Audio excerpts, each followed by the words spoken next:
Bienvenidos a Más Salud en tus Manos. Mi nombre es Paola López y hoy vamos a abordar un tema porque hace muchos años Colombia sin duda se ha convertido en un destino, en un referente importante en relación a las cirugías plásticas de motivo estético. Y hoy sin duda queremos entender cómo funcionan estas cirugías, sobre todo cuáles son los riesgos a la hora de hacer esa consulta con un médico, cuáles son las inquietudes, cuáles son las preguntas que usted debería hacer, cuáles son las precauciones que debe tomar, cuáles son realmente esas situaciones que pueden salirse de control cuando se habla de una cirugía de tipo estético. Hoy, invitados especiales vamos a tener para ustedes, así que bienvenidos a Más Salud en tus Manos. Según la Asociación Colombiana de Cirugía, Colombia es el tercer destino en cirugía plástica en el mundo. Para el 2020 se realizaron alrededor de 413.512 procedimientos. Las cirugías plásticas se dividen en: trata a pacientes sanos que quieren corregir alteraciones estéticas para obtener una mayor armonía facial y corporal. Procura restaurar o mejorar la función y el aspecto físico en las lesiones causadas por accidentes, quemaduras, enfermedades y otras condiciones en el cuerpo. Cada procedimiento quirúrgico tiene límites y además complicaciones que dependen de las características de cada paciente, sus enfermedades y antecedentes. Por lo anterior, es tan importante contar con los equipos calificados y hospitales y clínicas que estén debidamente avaladas por el Gobierno Nacional. Y justamente las grandes inquietudes que empiezan a llegarnos a la cabeza cuando de pronto pensamos en una cirugía de tipo estético, una cirugía plástica que tiene que ver realmente cómo estamos luciendo. Claro, dicen muchos expertos, es solo para lograr un cambio pequeñito, que nadie lo note, pero la armonía, claro, y uno empieza a pensar en eso, pero igual hay muchos riesgos en cualquier tipo de procedimiento quirúrgico. Hoy, como les decía, pues tenemos excelentes invitados. Está conmigo, aquí en el set nuevamente, el doctor Esteban Jaramillo del Río. Él es médico y cirujano plástico, estético y encargado de hacer todo lo que tiene que ver con materia reconstructiva. Antes de hablar de una consulta con un cirujano, ¿qué nos debemos preguntar a nosotros mismos, doctor? Bienvenido. Hola, muchas gracias. Pues mira, pienso que la primera pregunta que se va a hacer una persona cuando quiera hacerse una cirugía estética es saber cuál es la razón que la está llevando a esto. Es poder tener claro cuáles son sus expectativas con el procedimiento quirúrgico que se quiere realizar y digamos, tener certeza de quién va a ser la persona que haga este procedimiento. Cuando hacemos esa autoevaluación, ¿no? Entonces, por ejemplo, decimos la nariz, o en el caso de las mujeres, los senos, y claro, nos empezamos a autoevaluar, a comparar, a revisar, y muchas personas dicen, no, es que ya sus expectativas y su decisión está muy tomada y el doctor probablemente no llegue a eso, entonces mejor tampoco se opere por esa razón, porque usted tiene una idea en su cabeza tan clara que probablemente el resultado no va a ser el que usted tiene pensado. Pues pienso que eso depende realmente de la consulta que se haga inicialmente y de qué tanta información se le pueda brindar a un paciente. En las consultas preoperatorias de cirugía plástica hay que enfocar muy bien a las personas y hay que darles unas expectativas reales para que sepan qué resultados pueden esperar del procedimiento quirúrgico que vamos a realizar, alejándonos completamente, digamos, de las falsas promesas o de buscar estereotipos en las personas para buscar los mismos cuerpos, las mismas caras o la perfección. O la perfección, que claramente pues estamos muy lejos de poderla alcanzar. Listo, doctor. Llegamos entonces al tema de la consulta. Estoy absolutamente convencida de X o Y cirugía plástica. Llego a donde el doctor y creo que lo primero que hay que entender es que una intervención quirúrgica, sea cual sea, tiene muchos riesgos, muchísimos riesgos, sea cual sea, incluso pues una cortada, o sea, tiene muchos riesgos. ¿Cuáles son esos riesgos que hay que evaluar cuando uno empieza a entablar esa conversación con su cirujano? Pues mira, sí hay muchos riesgos, pero eso no quiere decir que una persona que vaya a un quirófano a cirugía estética tenga la gran posibilidad de desarrollarlos. Okay. Entonces, digamos que dentro de los principales riesgos en cirugía estética están relacionados con la cicatrización de la herida, con la posibilidad de tener infecciones, de tener sangrados. Y hay otras complicaciones un poco, digamos, más graves que esperamos que la mayoría de personas no lo tengan, y entre esos pues hay una cantidad importante de complicaciones, trombos en las piernas, tromboembolismos pulmonares, pero ¿Cómo evaluamos los pacientes para intentar prevenir este tipo de complicaciones? Pues todas las personas que van a un quirófano, principalmente a cirugía estética, son personas sanas, se llaman cirugías selectivas, y por eso podemos hacer una evaluación completa de todos los factores de riesgo que puedan tener. Hacemos exámenes prequirúrgicos dependiendo de la edad que tenga cada persona, se evalúan ciertas cosas dentro del cuerpo, hay que hacer una valoración preanestésica completa y hay que cumplir con ciertos requisitos para poder hacer un procedimiento estético de manera segura. Es decir, esto no es aleatorio, no es que estemos esperando complicaciones en ciertos grupos de pacientes o no, sino que de alguna manera pues estadísticamente se puede saber qué pacientes tienen más riesgo de presentarlos y qué pacientes deberíamos o no deberíamos operar. Claro, doctor, y ahí es cuando hay que sacar la calculadora, porque entonces uno empieza a dudar de esos sitios, esos consultorios que son tan económicos o de esas cirugías que pueden resultar tan llamativas, unas ofertas impresionantes, 2x1, vaya con su amiga, vaya con su marido, opera a toda la familia, porque entonces uno dice, ¿cómo así? Si necesitamos que mi cirugía sea lo mejor posible, lo más óptima, entonces tienen que hacerme exámenes. ¿Cuánto cuestan los exámenes? ¿Cuánto cuesta la cita de valoración con el anestesiólogo? Entonces uno empieza a sumar y empieza a comprender por qué esos precios tan bajos también son una señal de alarma. Sí, completamente de acuerdo contigo. Para mí, es decir, si le pudiera dar un mensaje a las personas que quieran hacerse una cirugía estética, pues creo que sí, unos precios demasiado bajos hacen prender una alarma por lo que estás mencionando. Porque cubren ni los exámenes. De acuerdo. En el caso de las mamoplastias de aumento, que es la cirugía plástica más realizada en Colombia y en el mundo, pues solamente unos implantes mamarios tienen un costo importante. Entonces, cuando una persona quiere realizarse algún tipo de procedimiento estético, pues tiene que pensar que ahorrar no es el camino adecuado para poder obtener resultados adecuados y de manera segura. Claro, doctor, cuando usted dice, listo, hacemos inicialmente una evaluación del paciente, los exámenes, el tema de la anestesia, pero nos enfocamos en que son pacientes sanos, es decir, ¿cuáles son los pacientes que en general no serían aptos para una cirugía estética por más de que la quieran? Mira, personas, empezando por el peso, porque muchas personas que recurren a la cirugía estética están buscando reducir el peso. Claro. Sí, la liposucción. La liposucción o la abdominoplastia o las cirugías de contorno corporal, pues muchas personas van con la idea de poder reducir el peso, pero no se deben operar las personas que tengan obesidad.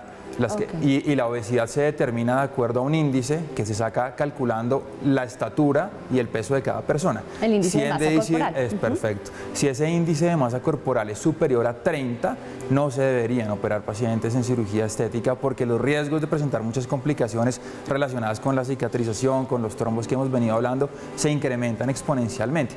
Digo no se deben porque finalmente hay muchas personas que los terminan realizando y lo terminan haciendo.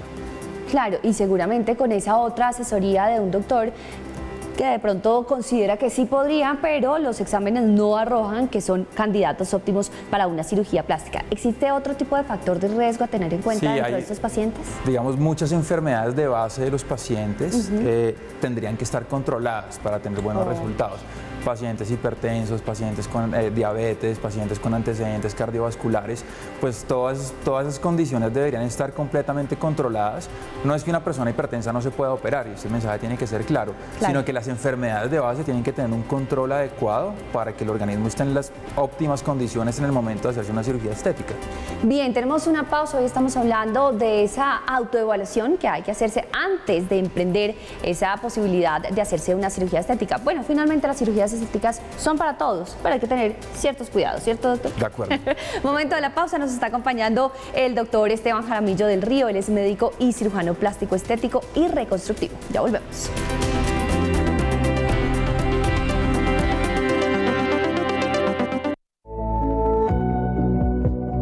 Según un estudio de la Sociedad Internacional de Cirugía Plástica, ISAPS, las cirugías estéticas han tenido un aumento del 5% a nivel mundial.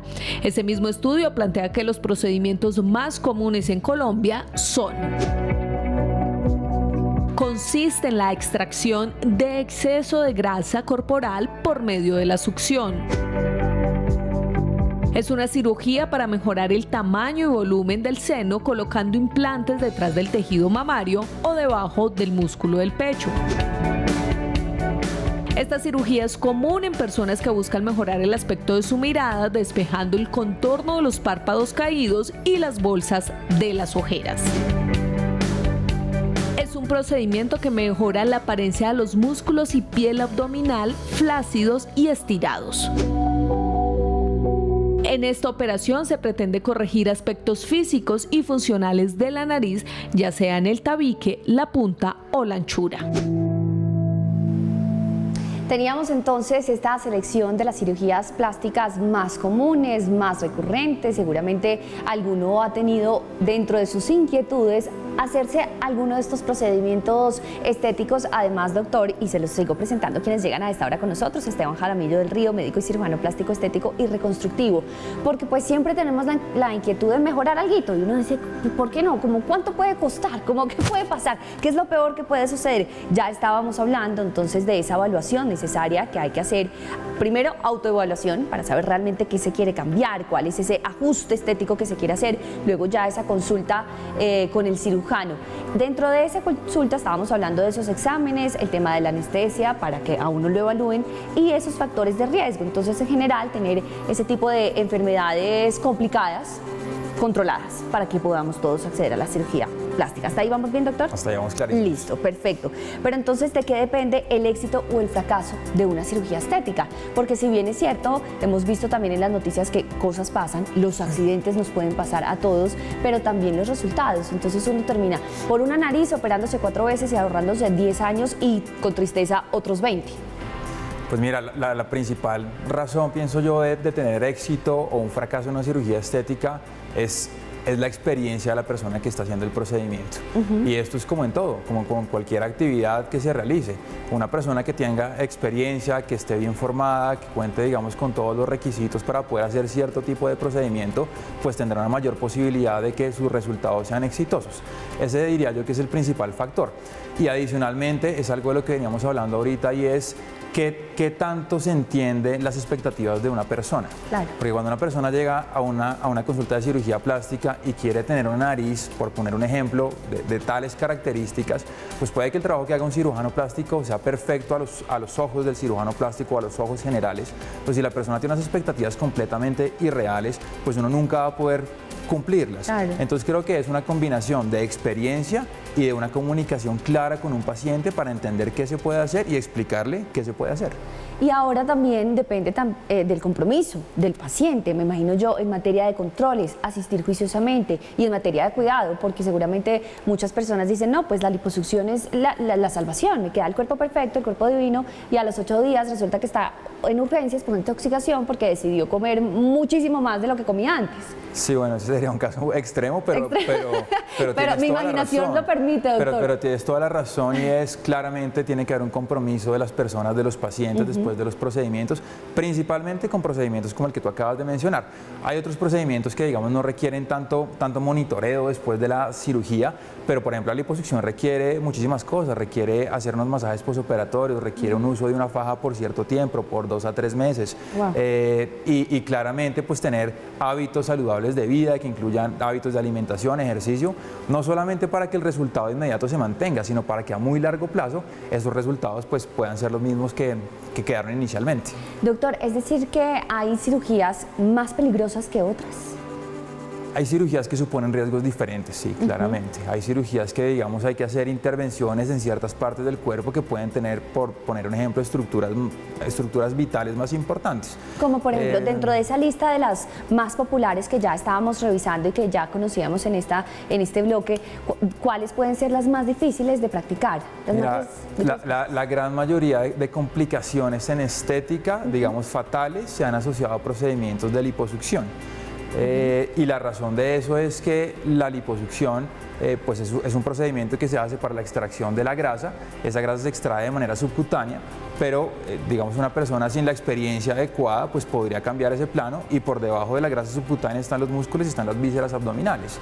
Entonces pues una complicación en una liposucción de ese tipo es muy diferente a una complicación en otro tipo de cirugía en la que no se esté, digamos, tan cerca de estructuras tan importantes. Y aquí pues cobra muchísima importancia lo que estamos mencionando, es la preparación de un cirujano plástico para poder realizar procedimientos de la manera más segura posible. Y cuando escuchamos de pronto en las noticias, y seguramente ustedes como gremio evaluarán constantemente los resultados en general de las cirugías plásticas y como estamos en Colombia, aterra y alarma mucho cuando uno ve, murió por tal cirugía, la señora de 57 años, la niña de 23 años, la jovencita de 16, porque nunca son los mismos casos. No es que siempre muere una mujer de más de 60 años, siempre muere una mujer menor de 30 años. No, son situaciones muy distintas, pero siempre se habla, por ejemplo, de paro respiratorio. Pero no fue la cirugía, fue el paro. ¿Fue o no fue la cirugía? ¿Fue en la cirugía o qué fue? O sea, ¿cuáles son las causas, digamos, de muerte más constantes, más recurrentes en las cirugías plásticas y estéticas? Lo que pasa es que al final de una complicación importante, la gran mayoría de personas terminamos muriéndonos de un paro cardiorrespiratorio. Okay. Entonces, si hay una perforación intestinal, como le estamos mencionando, o si hubo alguna complicación con la anestesia o diferentes factores, digamos que el desenlace final casi siempre va a ser eso. Esa es la causa de muerte. Lo que habría que evaluar es por qué se llegó al paro cardiorrespiratorio. Y claramente que, digamos, aterra muchísimo las cifras que se han presentado por procedimientos estéticos mal realizados, porque también hay que ser enfático en que complicaciones podemos tener cualquier persona, cualquier cirujano plástico tiene la posibilidad de que un paciente suyo presente complicaciones. Se reduce si hacemos todo este protocolo del cual hemos venido hablando para minimizar los riesgos, pero lo que también alarma muchísimo es que haya muchas personas que sin la capacitación y sin el entrenamiento y sin los diplomas y sin los títulos estén realizando este tipo de intervenciones, y es lo que de alguna manera ha incrementado exponencialmente estas fatalidades de las cuales estamos hablando. Claro, además porque si uno está en una cirugía que se puede complicar, que los accidentes pasan, que las situaciones se presentan, con un médico preparado, pues sabe solucionar. Tiene las herramientas para solucionar y tiene su equipo de trabajo para que también le ayuden a solucionar. Entonces, finalmente, puede haber complicaciones en todos los casos, en todas las cirugías, pero no necesariamente con un desenlace fatal. Lo has dicho mejor de lo que yo lo podría haber explicado, y creo que el punto no es que no se presenten complicaciones, claramente hay que reducirlas, pero es lo que tocaba de mencionar, es tener el conocimiento para poderlas manejar y para darle al paciente un curso adecuado a pesar de que se presenten. Entonces, doctor, las cirugías son para todos podemos ser bonitos.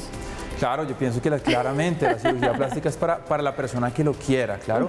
Por otro lado, también está la parte impuesta y las razones por las cuales se realizan las cirugías estéticas, que como lo decíamos, también tienen que venir de uno, del amor propio, de uno querer verse mejor, de saber qué es lo que quiere. Y no tampoco, porque ahí también se caen muchos errores de querer complacer a alguien porque me están obligando, porque me siento presionado por la sociedad. Entonces creo que de alguna manera sí hay digamos, un factor muy importante para que tomemos las decisiones más conscientes y con mejores posibilidades de tener buenos resultados. Pues doctor, después de la pausa hablemos justamente de ese tema. ¿Hasta dónde puede ser solo presión social, presión de mi esposo que quiere que yo tenga los senos más grandes o más pequeños? ¿Hasta dónde puede ser presión de mi mamá que quiere que yo sea delgada? Cosas que pueden suceder cuando los doctores enfrentan pacientes tan complicados como yo. Vamos a una pausa. Perfecto.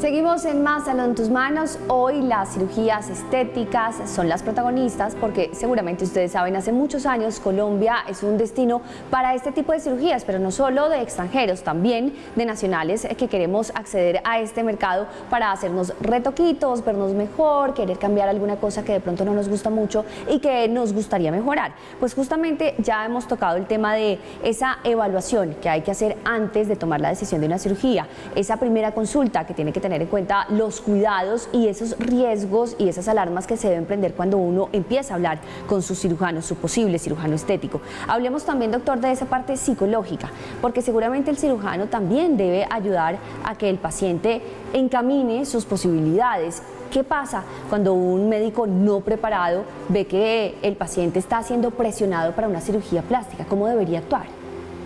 Pues, es decir, hay que evaluar muy bien cuáles son las razones de un paciente para operarse y hay que darle un tiempo adecuado a esa consulta prequirúrgica para entender cuáles son sus expectativas y las razones que lo están motivando.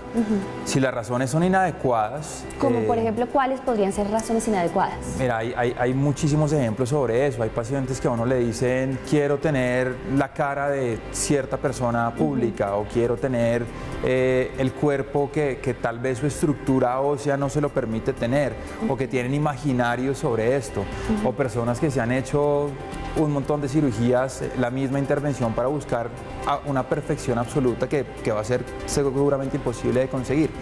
En esos casos, pues lo que hay que hacer es educar a las personas, es acompañarlos, es intentar bajarlos un poco a lo más terrenal, a poder organizar esas expectativas y poderlos orientar. Si uno va por buen camino y la persona lo puede entender, pues digamos que seguramente uno puede realizar un procedimiento con mayor certeza de obtener algo predecible. Y si no, también soy de la posición en que hay también personas a las que hay que decirles que no es un buen candidato para una cirugía estética y no se la debería realizar. Y eso también es válido, no necesariamente porque mi doctor me diga que no la puedo hacer, es decir, se puede descartar entonces una cirugía estética por más que yo la quiera, entendiendo o que no soy candidato porque no tengo mi obesidad controlada, soy hipertenso, soy diabético y estas situaciones médicas no me lo permiten, o porque simplemente mis expectativas no van a ser reales y me voy a operar y me voy a operar y me voy a operar y me voy a operar y me puede hacer mucho más daño. Sí. ¿Hasta cuántas veces puede hacerse uno, por ejemplo, intervenciones quirúrgicas? Hay mujeres y hombres absolutamente obsesionados y uno escucha, no, 13 procedimientos quirúrgicos, pero ¿en qué momento? ¿A qué hora? ¿Hasta dónde? Pues no existe un número en realidad, no es que un número nos alarme o no nos alarme, es más la conversación con el paciente, porque también hay muchas personas que se han hecho procedimientos estéticos y aquí también me pasa un poquito la parte reconstructiva, que es otra rama importante de nosotros los cirujanos plásticos. Hay personas que requieren un número de procedimientos elevado para poder llegar al resultado que estamos buscando. Okay. Yo diría que más que el número de procedimientos es la conversación y la comunicación con el paciente, y lo repito nuevamente, y es ver que el paciente está enfocado y tiene expectativas reales que podemos llegar a cumplir. ¿Y son más complicadas las cirugías estéticas en términos de reconstrucción? ¿Y a qué me refiero? Una mala cirugía de nariz estética. Una persona va, se opera la nariz, no le gusta el resultado. Esa reconstrucción, si es el nombre, o esa nueva cirugía estética, es mucho más difícil que la primera en materia de riesgos y en materia también de expectativas. Sí, generalmente hacer intervenciones le decimos secundarias, cuando una persona ya tenía una intervención previa. O terciarias, ¿no? O terciarias, exactamente, y de ahí, sí, terciarias son muy frecuentes y de ahí para adelante también encontramos muchas. Es más difícil generalmente hacer los procedimientos porque se trabaja sobre un tejido que ya está cicatrizado. Okay. Cuando uno trabaja sobre un tejido que está virgen, que está sano, los planos de disección, lo que se tiene que hacer es un poco más fácil de encontrar. No quiero decir con esto pues que uno no pueda hacer cirugías secundarias con muy buenos resultados, pero sí generalmente la dificultad técnica es un poco mayor. Y para todos los casos se aplica el mismo protocolo de evaluación, de consulta con el cirujano, de exámenes médicos y de revisión con el anestesiólogo. Estos podrían ser los pasos principales a tener en cuenta. Sí, de acuerdo. En cualquiera de los casos, si usted se va a operar, busque que le hagan bien sus exámenes médicos antes de entrar a un quirófano. Sí, digamos que esas son las cosas a muy grandes rasgos, que es lo que estás mencionando tú, pero sí, eso es una perfecta idea para que la gente que nos está viendo sepa cuáles son las cosas mínimas que hay que hacer, aunque hay un poco más que eso. ¿Cómo qué otra cosa tener en cuenta? Por ejemplo, cuando hacemos mamoplastas de aumento, sí. hay que hacer una consulta individual para buscar cuál es el implante, el volumen que más se ajusta a las expectativas del paciente. Para eso hay diferentes herramientas, se pueden hacer pruebas, digamos, en vivo, probándose diferentes probadores, se llaman, para que la persona sepa cuál es el volumen final que va a tener, para que sienta su peso, para que vea la proyección. Hay softwares también que nos ayudan, digamos, a predecir de alguna manera sus volúmenes. No son cosas que por requisito tenga que hacer cualquier persona, cualquier cirujano plástico, pero lo que veo es que hay muchas herramientas que también en las consultas nos ayudan a enfocar cada vez mejor a un paciente para tener resultados más precisos. Y le dan seguridad al paciente. Y le dan seguridad al paciente, claro. Y sabe uno que puede ser su resultado más óptimo, pero sobre todo por el acompañamiento constante del cirujano, y no cuando uno sale de la cirugía se olvidó ya de esa relación que seguramente se va a mantener por siempre, porque creo que esa es una también de las garantías de un buen cirujano, que lo acompaña a uno siempre y que le quede lindo el resultado. Sí, de acuerdo, pienso que ese acompañamiento a los pacientes es fundamental. Lo que generalmente ocurre es que los pacientes dejan de ir cuando se sienten muy bien, sí. Pero claramente debería ser a muy largo plazo, porque todos estos insumos que estamos poniendo, los implantes, pues van a necesitar un seguimiento, por ejemplo, o las liposucciones o muchas cosas, pues requerirán un seguimiento a muy largo plazo. Pues doctor, muchísimas gracias por acompañarnos. Esteban Jaramillo del Río, médico y cirujano plástico, estético y reconstructivo, nuestro invitado de hoy, con esa asesoría muy breve pero muy importante para tener en cuenta esas recomendaciones a la hora de hacerse una cirugía estética. Gracias por acompañarnos, y a ustedes también, gracias por acompañarnos. Hasta luego.